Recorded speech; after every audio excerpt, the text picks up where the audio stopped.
আমাদের বিয়ের বয়স মাত্র 1 বছর। আমার স্বামীর বয়স অল্প, তাই সে এখন বাচ্চা নিতে চায় না, কিন্তু আমার বাচ্চার অনেক শখ। আমি কি তাকে না জানিয়ে পিল অফ রেখে বাচ্চা নেওয়ার চেষ্টা করতে পারবো? আপনার স্বামী তিনি আপনাকে সন্তান গ্রহণ থেকে কোনো যৌক্তিক কারণ ছাড়া নিবৃত রাখতে পারেন না। শরীয়ী বা শরিয়া গ্রাহ্য কোনো ওজোরের ভিত্তিতে যদি তিনি আপনাকে নিষেধ করেন তাহলে সেটা ভিন্ন বিষয়।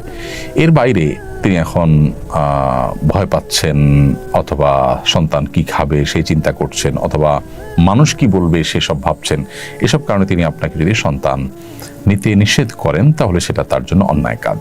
ঠিক একইভাবে কোনো নারী যদি তার স্বামীকে সন্তান নিতে না দেন, বাধা দেন, তাহলে সেটা তার পক্ষ থেকে অন্যায় কাজ। এই কাজটা যদি আপনি এরকম নিজে চুপে চাপে না করে তার সাথে আলোচনা করে তাকে বুঝিয়ে কাউন্সিলিং করিয়ে করতে পারেন, সেটা সবচেয়ে উত্তম। এর জন্য প্রয়োজনে কোনো দক্ষ আলেমের কাছে আপনি তাকে নিয়ে যেতে পারেন, কোনো মুফতি বা কোনো স্কলার কাছে আপনি তাকে নিয়ে কাউন্সিলিং করাতে পারেন। আল্লাহর ভয় তার ভিতরে যেন জাগ্রত হয় সেজন্য তাকে আপনি বোঝাতে পারেন, তার জন্য দোয়া করতে পারেন, নাসিহা করতে পারেন। ভালোবাসা, স্বামী স্ত্রী সুলভ যে ভালোবাসার আবদার আছে সেই জায়গা থেকে তার কাছ থেকে আদায় করে নিতে পারেন, সেটা সবচেয়ে উত্তম। কিন্তু সেটা যদি কোনো কারণে করা না যায় তাহলে আপনি এটা করলে আপনার জন্য সেটি নাজায়েজ নয়।